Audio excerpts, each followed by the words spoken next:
Bengaluru Chikkaballapur railway ಮಾರ್ಗವನ್ನು ಖಾಸಗಿ ಕಂಪನಿಯಿಂದ ಸರ್ಕಾರಕ್ಕೆ ಖರೀದಿಸಲಾಯಿತು. ಹಾಸನ, ಮಂಡ್ಯ, ತುಮಕೂರು, ಶಿವಮೊಗ್ಗ, ಅರಸೀಕೆರೆ, ಚನ್ನರಾಯಪಟ್ಟಣ ಹೀಗೆ ಪ್ರಮುಖ ಕೇಂದ್ರಗಳಲ್ಲಿ ದೊಡ್ಡ ಸಾರ್ವಜನಿಕ ಆಸ್ಪತ್ರೆಗಳನ್ನು ಪ್ರಾರಂಭಿಸಲಾಯಿತು. 1946, 1947ರಲ್ಲಿ ಪ್ರತಿ ತಾಲೂಕು ಆಸ್ಪತ್ರೆಯಲ್ಲಿ ಮಹಿಳಾ ಡಾಕ್ಟರ್ ನೇಮಕ, ಪ್ರತಿ ಹೋಬಳಿಯಲ್ಲಿ ದಾದಿಯರ ನೇಮಕ, ತಾಲೂಕಿನ ಮುಖ್ಯ ಪಟ್ಟಣದಲ್ಲಿ ಮಹಿಳೆಯರಿಗಾಗಿ 6 ಹಾಸಿಗೆಗಳುಳ್ಳ ಆಸ್ಪತ್ರೆ, ಪ್ರಸೂತಿ ವಾರ್ಡ್ಗಳನ್ನು ನಿರ್ಮಿಸಲಾಯಿತು. ಎಲ್ಲ ಜಿಲ್ಲಾ ಕೇಂದ್ರಗಳಲ್ಲಿ ಇಂಟರ್ಮೀಡಿಯೇಟ್ ಮತ್ತು ಡಿಗ್ರಿ ಕಾಲೇಜುಗಳನ್ನು ಸ್ಥಾಪಿಸಲಾಯಿತು. ತಾಲೂಕು ಕೇಂದ್ರಗಳಲ್ಲಿ ಹೆಚ್ಚು ಪ್ರೌಢಶಾಲೆಗಳನ್ನು ಪ್ರಾರಂಭಿಸಲಾಯಿತು. ಮೈಸೂರು ವಿಶ್ವವಿದ್ಯಾನಿಲಯದಲ್ಲಿ ಕ್ಷಯರೋಗಕ್ಕೆ ಸಂಬಂಧಿಸಿದ ಸ್ನಾತಕೋತ್ತರ ಡಿಪ್ಲೊಮೊ ತರಗತಿ, ಲ್ಯಾಟಿನ್, ಜರ್ಮನ್, ಇಟಾಲಿಯನ್, ಸ್ಪ್ಯಾನಿಷ್ ಭಾಷೆಗಳನ್ನು ಕಲಿಯಲು ಅವಕಾಶ ಕಲ್ಪಿಸಲಾಯಿತು. ವನ್ಯಮೃಗ ಸಂರಕ್ಷಣೆಗಾಗಿ ಚಾಮರಾಜನಗರ ಗುಂಡ್ಲುಪೇಟೆ ಬಳಿ ವೇಣುಗೋಪಾಲ ವನ್ಯಮೃಗ ಉದ್ಯಾನ, ಕಡೂರಿನ ಬಳಿ ಒಂದು ವನ್ಯಮೃಗ ಉದ್ಯಾನವನ್ನ ಸ್ಥಾಪಿಸಲಾಯಿತು.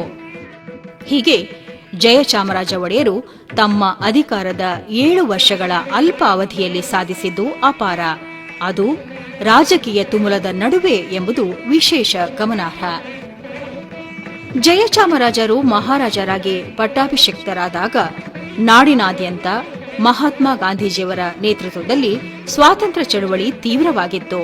ಸ್ವತಂತ್ರ ಭಾರತದಲ್ಲಿ ತಮ್ಮ ರಾಜ್ಯವನ್ನ ವಿಲೀನಗೊಳಿಸಲು ಬಹಳಷ್ಟು ರಾಜರು ಮೀನಮೇಷ ಎಣಿಸುತ್ತಿದ್ದಾಗ ಜಯಚಾಮರಾಜರು ಸ್ವತಂತ್ರ ಭಾರತದಲ್ಲಿ ತಮ್ಮ ಮೈಸೂರು ಸಂಸ್ಥಾನವನ್ನು ವಿಲೀನಗೊಳಿಸುವ ಬಗ್ಗೆ 1947 ಆಗಸ್ಟ್ 9ರಂದು ಇನ್ಸ್ಟ್ರುಮೆಂಟ್ ಆಫ್ ಆಕ್ಸೆಷನ್ಗೆ ಸಂತೋಷದಿಂದ ಸಹಿ ಹಾಕಿದರು. ಇದು ಭಾರತದ ಅಖಂಡತೆಯಲ್ಲಿ ಜಯಚಾಮರಾಜರಿಗಿದ್ದ ರಾಷ್ಟ್ರೀಯ ದೃಷ್ಟಿ ಮತ್ತು ರಾಷ್ಟ್ರಪ್ರೇಮಕ್ಕೆ ಸಾಕ್ಷಿಯಾಗಿದೆ. ಮೈಸೂರು ಅರಮನೆಯಲ್ಲಿ ಕಾಂಗ್ರೆಸ್ಸಿನ ನೂತನ ಮಂತ್ರಿಮಂಡಲದ ಪ್ರಮಾಣ ವಚನ 1947 ಅಕ್ಟೋಬರ್ 29ರಂದು ನಡೆಯಿತು. ಸ್ವತಂತ್ರ ಭಾರತದಲ್ಲಿ ಹಲವಾರು ಗೌರವಯುತ ಸ್ಥಾನಮಾನಗಳು ಜಯಚಾಮರಾಜರನ್ನ ಅರಸಿಕೊಂಡು ಬಂದವು. ಅವುಗಳೆಂದರೆ 1950 ಜನವರಿ 26 ಮೈಸೂರಿನ ರಾಜಪ್ರಮುಖರು, 1956 ನವೆಂಬರ್ 1 ಮೈಸೂರು ರಾಜ್ಯದ ರಾಜ್ಯಪಾಲರು, 1964 ಮೇ 4 ಮದ್ರಾಸ್ ರಾಜ್ಯದ ರಾಜ್ಯಪಾಲರು. ಕೆಲ ಕಾಲ ನಂತರ ಅಧಿಕಾರದಲ್ಲಿ ನಿರಾಸಕ್ತಿ ಉಂಟಾಗಿ ಮದ್ರಾಸ್ ರಾಜ್ಯದ ರಾಜ್ಯಪಾಲ ಹುದ್ದೆಯನ್ನು ತ್ಯಜಿಸಿ ತಮ್ಮ ಪ್ರೀತಿಯ ಹುಟ್ಟೂರಾದ ಮೈಸೂರಿಗೆ ಮರಳಿ ಬಂದರು. ಸಾಹಿತ್ಯ, ಸಂಗೀತ, ಕಲೆ, ಧಾರ್ಮಿಕ ಚಟುವಟಿಕೆಗಳಲ್ಲಿ ಸಂಪೂರ್ಣವಾಗಿ ತಲ್ಲೀನರಾದರು. ಇವರಿಗೆ ದೊರೆತ ಇತರ ಪ್ರತಿಷ್ಠಿತ ಸ್ಥಾನಮಾನಗಳು 1942 ಬನಾರಸ್ ಹಿಂದೂ ವಿಶ್ವವಿದ್ಯಾನಿಲಯದ ಗೌರವ ಡಿಲಿಟ್, 1955 ಅಣ್ಣಾಮಲೈ ವಿಶ್ವವಿದ್ಯಾನಿಲಯದ ಡಿಲಿಟ್, 1937 ಲಂಡನ್ನ ಗಿಲ್ಡ್ ಹಾಲ್ ಆಫ್ ಮ್ಯೂಸಿಕ್ನ ಲೈಸೆನ್ಶಿಯೇಟ್ ಮಾನ್ಯತೆ, 1945 ಲಂಡನ್ನ ಟ್ರಿನಿಟಿ ಕಾಲೇಜ್ ಆಫ್ ಮ್ಯೂಸಿಕ್ನ ಗೌರವ ಸದಸ್ಯತ್ವ, 1963 ಆಸ್ಟ್ರೇಲಿಯಾದ ಕ್ವೀನ್ಸ್ಲ್ಯಾಂಡ್ ವಿಶ್ವವಿದ್ಯಾನಿಲಯದ ಡಿಲಿಟ್, 1945 ಬ್ರಿಟಿಷ್ ಸರ್ಕಾರದಿಂದ ಜಿಸಿಎಸ್ಐ, 1946 ಬ್ರಿಟಿಷ್ ಸರ್ಕಾರದಿಂದ ಜಿಸಿಬಿ ಪ್ರಶಸ್ತಿ, ಕೇಂದ್ರ ಸರ್ಕಾರದ ಸಂಗೀತ ನಾಟಕ ಅಕಾಡೆಮಿಯ ಅಧ್ಯಕ್ಷತೆ, ವನ್ಯಜೀವಿ ಸಂರಕ್ಷಣಾ ಮಂಡಳಿಯ ಅಧ್ಯಕ್ಷತೆ. ಜಯಚಾಮರಾಜರಿಗೆ ಬಾಲ್ಯದಿಂದಲೂ ಸಂಗೀತವೆಂದರೆ ಅಪಾರ ಪ್ರೇಮ. ಕರ್ನಾಟಕ, ಹಿಂದೂಸ್ತಾನಿ ಮತ್ತು ಪಾಶ್ಚಾತ್ಯ ಹೀಗೆ 3 ವಿಧದ ಸಂಗೀತ ಪ್ರಾಕಾರಗಳಲ್ಲಿ ಆಸಕ್ತಿ. ಪಾಶ್ಚಾತ್ಯ ವಾದ್ಯಗಳಾದ ಪಿಯಾನೋ ಮತ್ತು ಪೈಪಾರ್ಗನ್ನಲ್ಲಿ ವಿಶೇಷ ಅಭಿರುಚಿ. ಪಾಶ್ಚಾತ್ಯ ಸಂಗೀತದಲ್ಲಿ ಅಪ್ರತಿಮರೆಂದು ಖ್ಯಾತನಾಮರಾಗಿದ್ದ ವ್ಯಾಗ್ನರ್, ಮಾಲರ್, ಬಾಕ್, ಬಿಥೋವೆನ್ ಇವರ ಕೃತಿಗಳು ಜಯಚಾಮರಾಜರಿಗೆ ಅಚ್ಚುಮೆಚ್ಚು. ಸಾವಿರಾರು ಪಾಶ್ಚಾತ್ಯ ಸಂಗೀತ ಕೃತಿಗಳನ್ನು ಸಂಗ್ರಹಿಸಿದರು. ಆಲಿಸಿ ಆಲಿಸಿ ಅಧ್ಯಯನ ಮಾಡಿದರು, ನುಡಿಸಿದರು, ಪಕ್ವತೆ ಪಡೆದರು. ಇವರದು ಏಕಲವ್ಯನ ಏಕಾಗ್ರತೆ.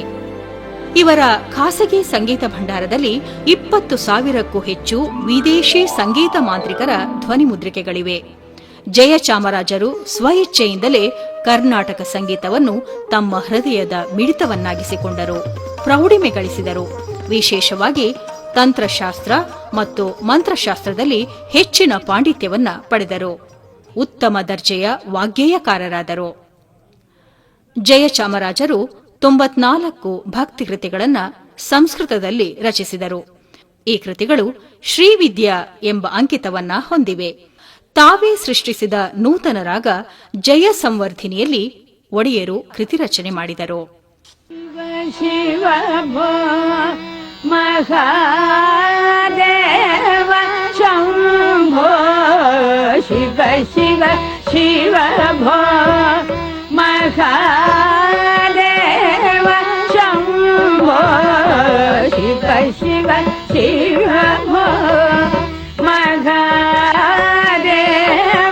ಶಂಭೋ ಶಿವ ಶಿವ ಶಿವ ಭೋ ಮಹಾದೇವ ಶಂಭೋ ಶಿವ ರಮಣ ಮಮ ಅಪರಾಧಂ ಕ್ಷಮಸ್ವ ಶಿವ ಶಿವ ಶಿವ ಭೋ ಮಹಾದೇವ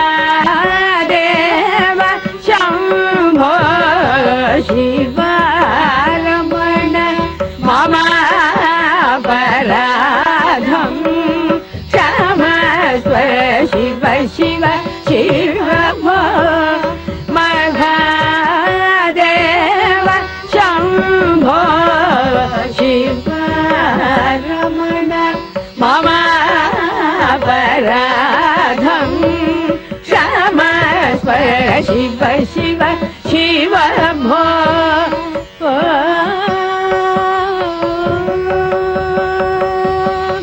ಸರ್ವ ಸರ್ವಾನಂದಕರ ಅಖಿಲಾಂಡ ಪ್ರಭೋ ಸರ್ವ ಸರ್ವಾನಂದಕರ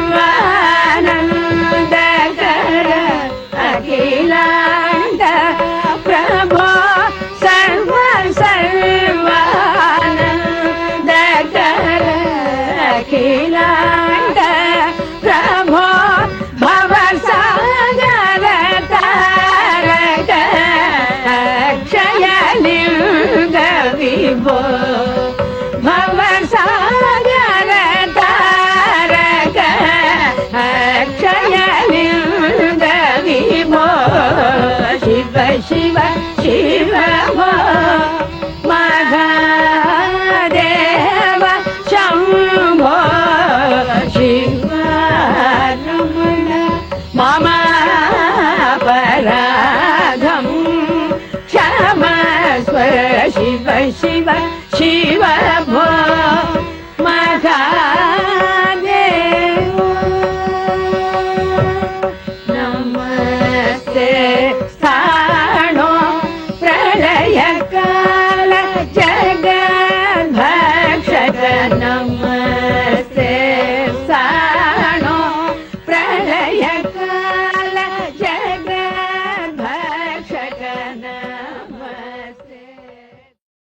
ಮಾಧುರ್ಯ ಪ್ರಧಾನವಾದ ಕರ್ನಾಟಕ ಶಾಸ್ತ್ರೀಯ ಸಂಗೀತದಲ್ಲಿ ಪಾಶ್ಚಾತ್ಯ ಸಂಗೀತದ ಸ್ವರ ಸಾಮರಸ್ಯವನ್ನ ಸಮೀಕರಿಸಿದ ಸಾಧಕ ಇವರು.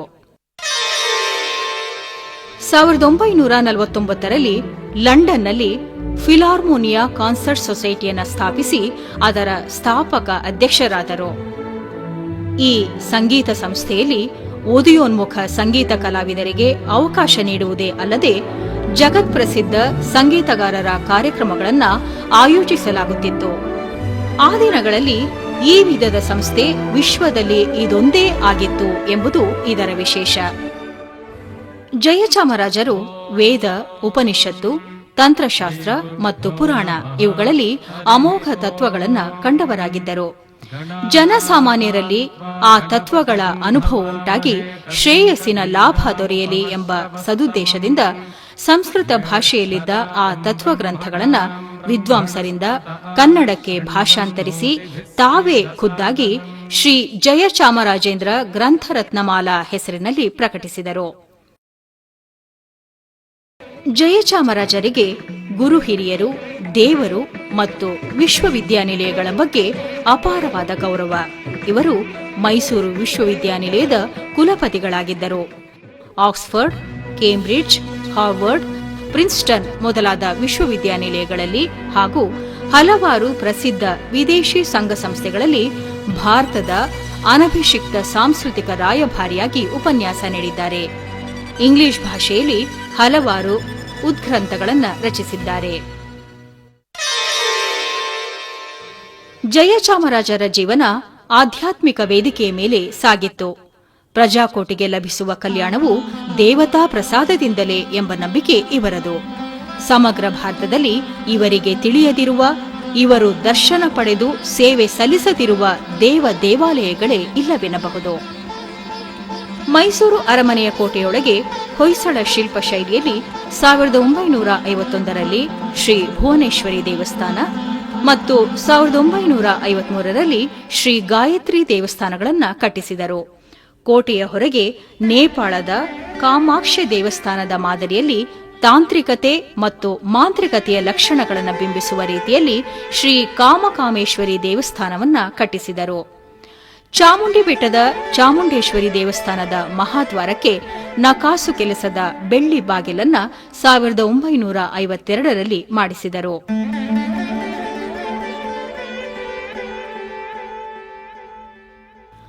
ಮಲೆಮಹದೇಶ್ವರ ಕ್ಷೇತ್ರದಲ್ಲಿ ಬೆಟ್ಟಕ್ಕೆ ವಾಹನ ಸಂಚಾರ ಯೋಗ್ಯ ಮಾರ್ಗ ನಿರ್ಮಾಣ ಮಾಡಿಸಿದ್ದೇ ಅಲ್ಲದೆ ಬೆಟ್ಟದ ಮೇಲೆ ಧರ್ಮಶಾಲೆ ಕಟ್ಟಿಸಿದರು. ನೀರು ದೀಪದ ಸೌಕರ್ಯ ಒದಗಿಸಿದರು. ಇವರ ಧಾರ್ಮಿಕ ಚಿಂತನೆ, ಶ್ರದ್ಧೆ, ಆಚರಣೆಗೆ ಸಂಬಂಧಿಸಿದಂತೆ ಡಾಕ್ಟರ್ ಸರ್ವಪಳ್ಳಿ ರಾಧಾಕೃಷ್ಣನ್ ಅವರು ಮಹಾರಾಜರು ಕೇವಲ ಚಿಂತಕರಷ್ಟೇ ಅಲ್ಲ, ಮಹಾನ್ ಸಾಧಕರು ಎಂದು ಹೇಳಿರುವುದು ಜಯಚಾಮರಾಜರ ವ್ಯಕ್ತಿತ್ವಕ್ಕೆ ಗರಿ ಮೂಡಿಸಿದಂತಿದೆ. ನಾಟಕ, ಸಂಗೀತ, ನೃತ್ಯ, ಲಲಿತ ಕಲೆಗಳ ಪೋಷಕರಾಗಿದ್ದ ಜಯಚಾಮರಾಜರ ಆಸ್ಥಾನವು ಶ್ರೇಷ್ಠ ಕಲಾವಿದರ ಆಶ್ರಯ ತಾಣವಾಗಿತ್ತು. Mysore Vasudevacharya, Ariyakudi Ramanuja Iyengar, Pitilu Chowdiah, Tiger Varadachar, B Devendrappa, N Chennakeshavaiah, Veena Doreswamy Iyengar, Tittai Krishnaiyengar, ವೈಣಿಕ ಪ್ರವೀಣ ವೆಂಕಟಗಿರಿಯಪ್ಪ ಮುಂತಾದ ಸಂಗೀತ ದಿಗ್ಗಜರು ಆಸ್ಥಾನ ಕಲಾವಿದರಾಗಿದ್ದರು. ಮೈಸೂರು ಅರಮನೆಯ ವಿವಿಧ ಪ್ರಾಕಾರಗಳಲ್ಲಿ ಪ್ರಸಿದ್ಧ ಚಿತ್ರಕಲಾವಿದರ ಕೃತಿಗಳು ಅಲಂಕರಿಸಲು ಜಯಚಾಮರಾಜರು ನೀಡಿದ ಆಶ್ರಯ ಮತ್ತು ಪ್ರೋತ್ಸಾಹ ಅಪಾರ. ಕಾಡಿನಿಂದ ಹೊರಬಂದು ಜನ ಮತ್ತು ಜಾನುವಾರುಗಳನ್ನು ಹಿಂಸಿಸುತ್ತಿದ್ದ ವನ್ಯಮೃಗಗಳನ್ನು ಬೇಟೆಯಾಡುತ್ತಿದ್ದ ಜಯಚಾಮರಾಜರು ಶಿಕಾರಿ ಪ್ರವೀಣರು. ಆದರೆ ಕೆಲ ಕಾಲ ನಂತರ ವನ್ಯಮೃಗ ಸಂರಕ್ಷಣಾ ಮಂಡಳಿ ಅಧ್ಯಕ್ಷರಾಗಿ ಇವರು ಸೇವೆ ಸಲ್ಲಿಸಿದ್ದು ಅಪಾರ. ಜಯಚಾಮರಾಜರ ಸಜ್ಜನಿಕೆ, ಸ್ನೇಹಪರತೆ, ವಿದ್ವತ್ತು, ವರ್ಚಸ್ಸು ಎಲ್ಲರನ್ನೂ ಆಕರ್ಷಿಸುವಂಥದ್ದು. ಇವರ ಪ್ರಜೆಗಳು ಇವರನ್ನು ಎಷ್ಟು ಪ್ರೀತಿಸುತ್ತಿದ್ದರೋ ಅದೇ ರೀತಿ ರಾಜ್ಯ ಮಟ್ಟದ, ರಾಷ್ಟ್ರಮಟ್ಟದ ಹಾಗೂ ಅಂತಾರಾಷ್ಟ್ರೀಯ ನೇತಾರರು, ಗಣ್ಯಮಾನ್ಯರು ಕೂಡ ಇವರನ್ನ ಅಷ್ಟೇ ಗೌರವಿಸುತ್ತಿದ್ದರು.